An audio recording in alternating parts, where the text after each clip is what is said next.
This is a prepaid call from Terry Road. your call has been accepted. Hello? Hey? I don't know. Maybe she just don't want to have to deal with this trial and try to hide and stay away from it because she don't. Your Honor, for the record, I have forwarded to just past the 10-minute mark on this phone call to play my portion. Okay. Like all this stress and shit. But I don't know. I'm gonna just let it go for a while. My trial is, my pre-trial is December the 8th. I'll go down there and hopefully they'll make me an offer. If they will offer me 25 on that, and we'll be done. If they try to offer me anything else, or they don't offer me anything else, well then we'll just go to trial. Yeah. Because, trial is like 5 to 99. Okay, I could get as little as 5 years or as much as 99. They're not going to give nobody 99. I'm not like a psychopath, sociopath, crazy ass, I'm not none of that. I had a bad day, I dealt with it wrong, I fucked up, and I'm got to deal with it. So, the only problem is the judge and the prosecutor both the judge is running for re-election, the prosecutor's running to be a judge, so they're going to try to use my shit because it's so high profile shit to make them look good. So I'm pretty sure I won't get much of an offer at all. Because that 40-year offer was like an insult. I'm 68 years old. 40 years, you got to do 20, so I'd be 88, and then I go before the parole board, and Tiffany's going to be there to say no, and then I got to wait another 6 months and go again, possibly. I'll be fucking 90 years old before I get out, and then I got to deal with parole for the rest of my life? Oh, fuck no. No, I'm sorry. I'm not accepting. Oh, man. In their 40s, people die in their 40s and 50s all the time. That'd be sweet.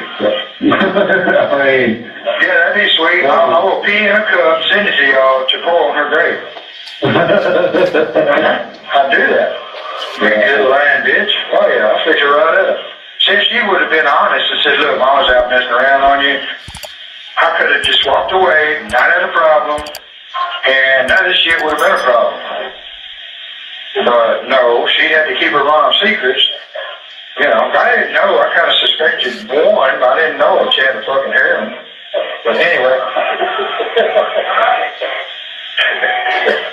So I don't know. State of Texas rests, Your Honor. Thank you, Mr. Burbank. Your Honor, Thank you, Mr. Nichols. Mr. Burbank?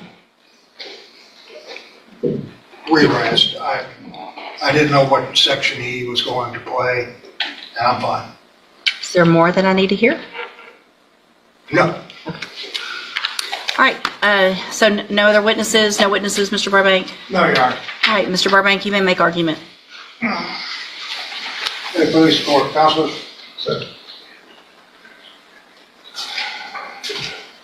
As you well know, we've been doing this a long time, Your Honor. I guess I longer than you, and there are no winners in this case. Problem with this case is that if it was, I guess, called upon or detected or police were notified and she was found, it might have turned out differently, or there were other facts and circumstances that might have arose. There's a couple of things I'd like you, but it didn't. And no matter how you look at it, Your Honor, if there were facts and circumstances at the time of this incident, they are bygone, and they're not here anymore because of the 25 years of where that person was, Kimberly was placed. And that's the sad part about this. When you look at this and you look at people in reference to representing him as a defense attorney, I look at things. For instance, in State's Exhibit number 1, I wanted to make sure that the court realized that no matter what, it was not talking about Kimberly Langwell. It was talking about the daughter. And as the court is well aware, there is also a civil trial going on in reference to, with her family. So dumping pee on the grave was whose grave? Who's he talking about? He's talking about the daughter. What and daughter? not her, not Kimberly. The daughter's alive. I know, they were talking about it. Okay. Because it had to deal with the civil case that's currently pending. Okay. It was not, Okay. it was not for Kimberly. And it's reflected in that, Judge, in reference to things that supposedly she should have done about telling about Mom. You have a gentleman here, though, unlike a lot of other cases that you see before this court, that has no record.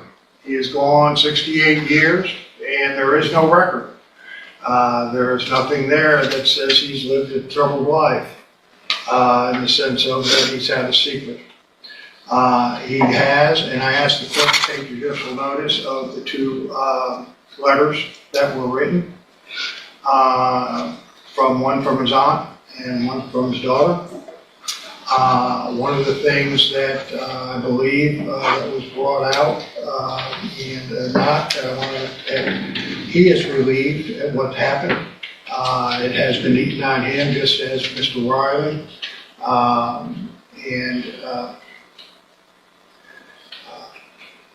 He's sorry for what he did. He's tried to explain within the PSI and in reference to the version that he has given. I can't tell you what, if any, consideration that you may be able to give him based on the ultimate facts and what's happened. But you have an individual that has not been in trouble, that has been employed, except he kept a secret. And he kept a secret to the detriment of a family that was grieving at the time and wanted to know where their loved one was, especially a 15-year-old girl, and that he can't erase. I would ask for any consideration, if any, of course, of his age, because of the nature of the offense of being 3B under the Texas Code of the Penal Code and Texas Code of Criminal Procedure. So any consideration that you might give, but there's a capital for you. Thank you. Thank you, Mr. Burbank. Mr. Nichols, can you play that again for me, please? I just want to make sure I can, Your Honor. I'll represent to the court. He's not talking about Kimberly Langwell. Okay. And I'll make it part of my argument. Okay, go ahead then. The phone call you heard, Judge, was him talking about how it greatly inconvenienced his life to have to deal with a parole board should he ever make it that far. And that, no doubt, Tiffany McGinnis would tell the parole board not to let him out early. That's what he's complaining about. And his son, who's the other end of that phone call, mentions, well, maybe something will happen and she'll die. She's in her 40s. And his response to that is, I would gladly pee on her grave, Your Honor. And the reason I play that, along with a lot of the other evidence we heard today, shows this man has no remorse, no feeling whatsoever for what he did to Tiffany's mother and what he's done to this Don't talk, family.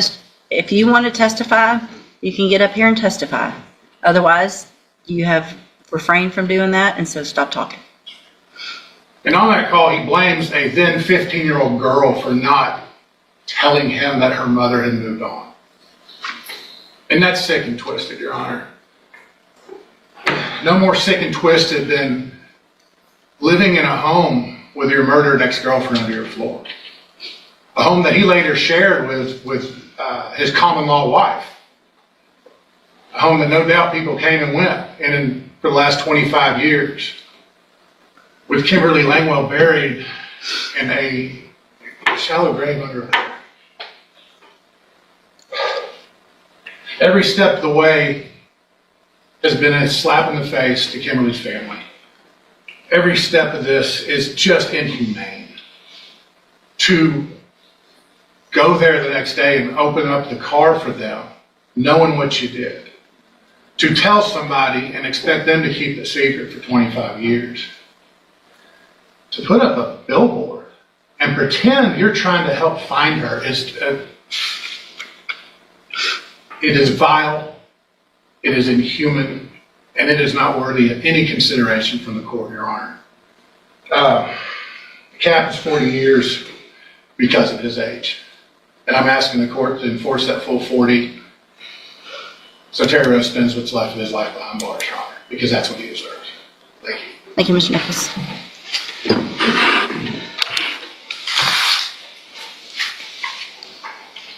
You want us to rise, Your Honor?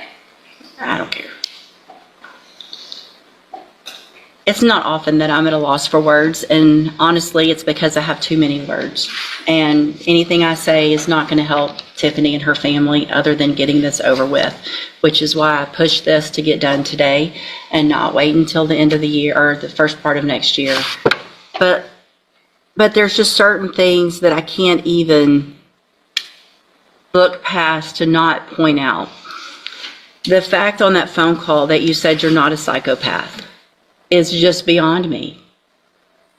Who isn't a psychopath that kills someone that they once cared about and buries them in their house and lives on top of them for 25 years? I would think that's the definition in Webster's dictionary of a psychopath. It's not a bad day. It's a bad 25 years for her. I mean, it's the nonchalantness about how you spoke about this told me way more than I really needed already with what I had. But that is just the fact that you think for some reason that me running for re-election or Mr. Nichols running for election has anything to do with what we're doing today. It does not. You can ask anybody here, any of this law enforcement. I've never made a decision because of politics, and I never will. And Tiffany's right. 40 years isn't enough. There is a part of me that wishes I had not accepted this plea agreement and that we had gone to trial last week, because I do think a jury would have given you life for 99 years. I actually do. If they had heard that, you would have gotten that. And the fact that you thought you wouldn't is the most narcissistic thing I think I've ever heard in my entire life. So, I mean, there's just so much more. The billboard, I mean, it's insane. It's psychotic. That's what it is. I'm going to find that you previously entered your plea of guilty freely and voluntarily. I hope that today gives Tiffany at least some final closure on all of this and her family.